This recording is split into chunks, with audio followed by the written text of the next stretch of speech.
Stefan Nandzik, SVP Brand Experience at Signified, and Emily Culp, CEO of CoverFX, will help us explore the question of why marketing needs to own the customer journey.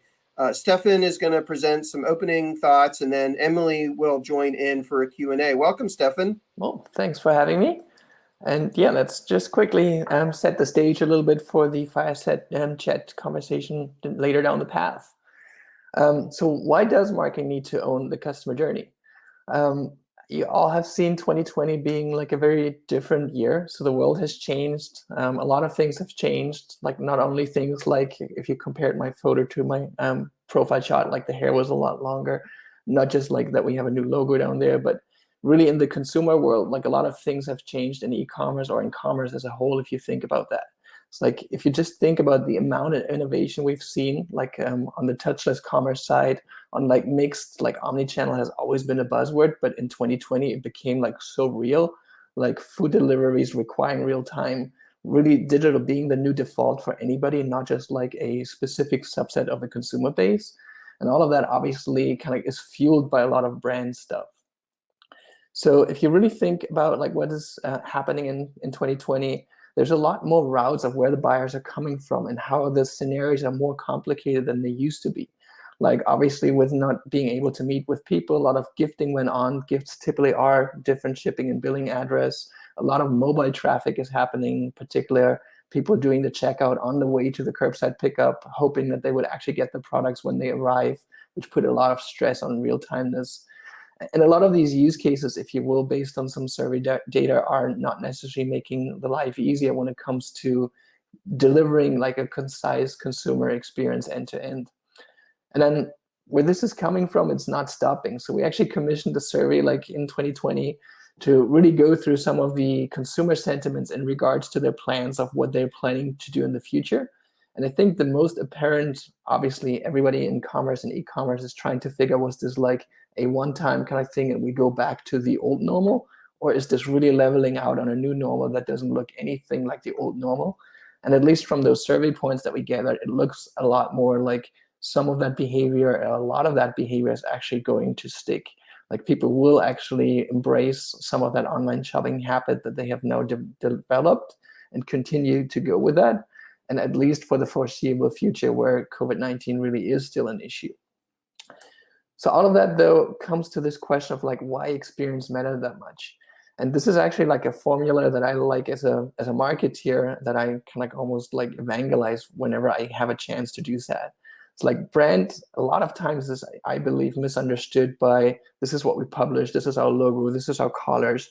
But really what brand is what people say about you when you're not there. Which really fundamentally as a marketeer, we just need to embrace and accept the fact that we can't directly control brand. Like it says in the statement, like when we're not there, so there's nothing I can do when I'm not there. However, the customer experience or any touch point that our brands has with customers is what I can fully control and design. Like really cater down design thinking through how the various flows and experiences like yield. And guess what? If we do this well, what happens is some of the customers will actually become advocates, influencers, tastemakers. They are the people who will actually talk favorably about us when we're not in the room. And so this now becomes a flywheel because all of a sudden we have a route, if you will, to indirectly affect what people say about us if we use customer experience as our focal point for how to really address that. And to bring that flywheel to life, like this is kind of like how I conceptualize internally how we think about that, is there's this brand awareness, which is kind of like this always like coming fuel into your marketing funnel that we all love so much because it's the organic traffic. And like what is better than that? It's the equity of your brand, if you will. So it ties into this brand promise. Like you're known for a certain promise that your brand makes. Awareness is how we capture that into our funnels. Then we go to acquisition, which is all of the checkout process and friction in the buying experience, like that is really well documented around here. But then from there on, like think of this as like the buy button has been pushed. Like we really go into this journey of activation of the customer now experiencing what it is like to interact with your brand, to really experience your brand in action be that like the shipping experience, the wait experience, the communication in between, the unpack experience, the actual product satisfaction, like if there are issue with the products and like how those has been really met, like all of that goes into this like notion of activating this customer experience, which ultimately then leads into the last stage, if this is all going well, into advocacy, which means you now have somebody who's really excited about the brand, will probably organically spread the word, tell all of their peers and friends to kind of like go ahead with that. So these two, if you will, really depend on each other, because the brand promises, the customer experience needs to deliver against that. If they're not in sync, you get into these very weird scenarios where the brand overpromises, customer experience can't deliver, and things of that nature. So from that aspect, the activation along this entire customer journey, you don't necessarily need to read everything on this slide. This is basically here to make the point that this is a complicated multi-step. There's a lot of things that are going on in the entire customer journey end to end. This is not a small endeavor to try to do that. And bad experiences along that journey really destroy customer lifetime value.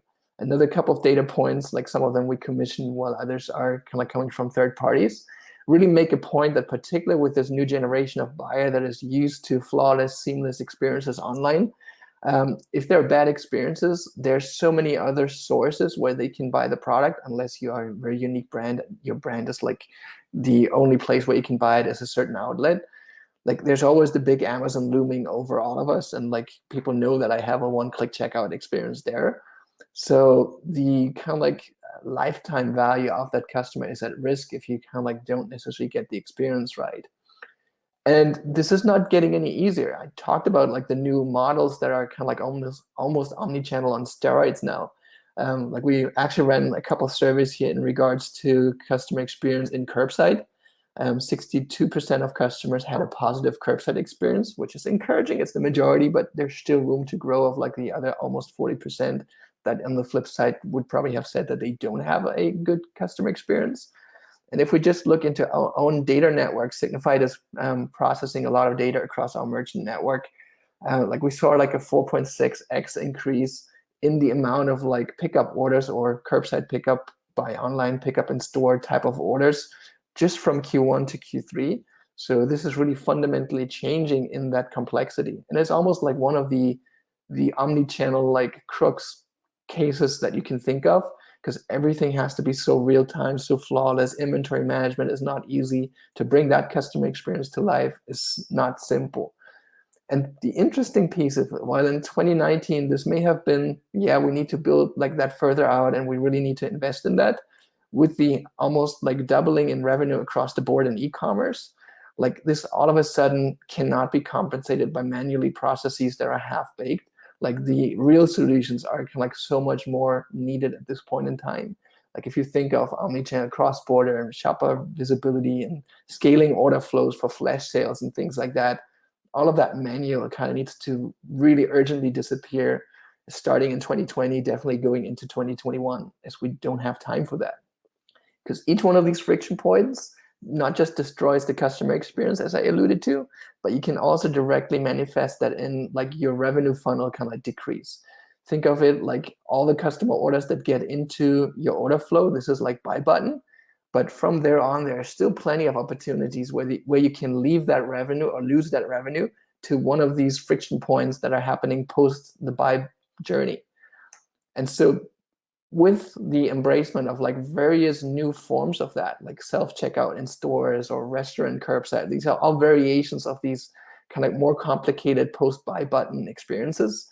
Getting all of that right is not easy, and controlling that is actually an endeavor that kind of like requires somebody to really like take a design effort to kind of do that, which is where I'm coming from when I'm thinking marketing is perfectly equipped to really lead that realm. Because what we've seen, and I think this is a data point that kind of makes a little bit of a point here, is we've seen a lot of D2C brands that are not directly selling to consumers before, accelerating or launching the direct-to-consumer practices, basically because they understand that in order to really own and kind of like develop a customer experience that they want and need with their customers, a direct route to their customers, that they need to take more ownership of the end-to-end journey.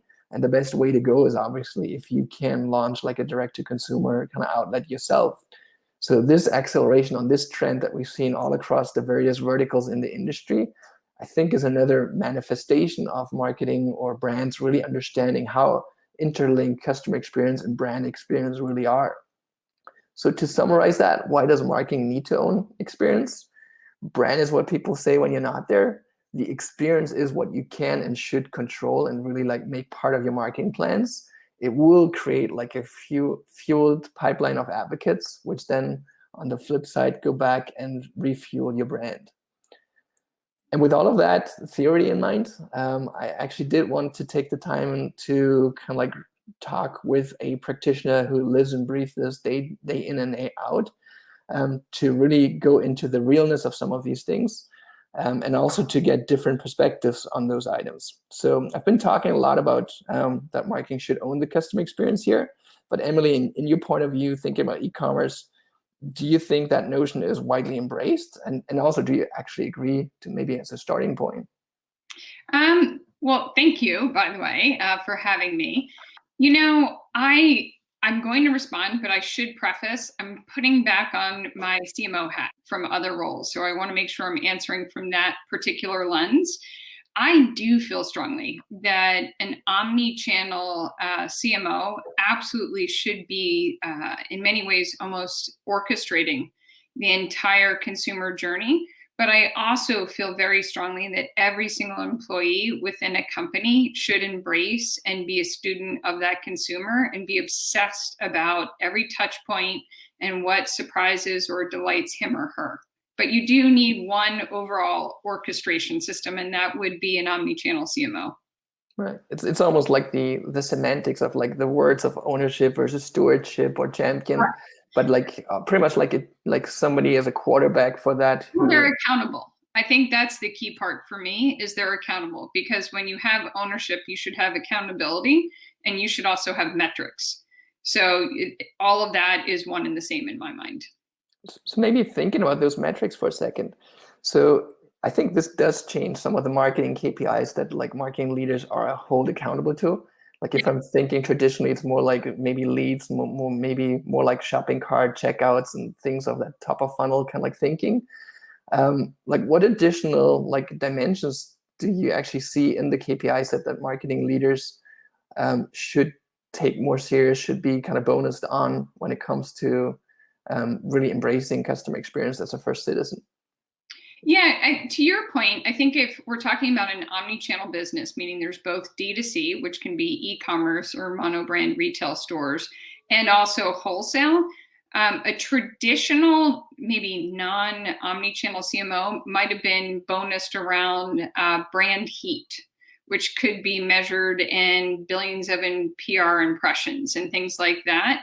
I'm talking about this new type of omni-channel marketer who is truly overseeing all the different channels. I think the key KPIs for me are, it's all about numbers. So it's increasing market share, and it should be going from X percentage to Y percentage, and you actually measure that and see the growth. I think it should also be about growing profitable growth. It's not just about growing top line, because you can do that and not have margin.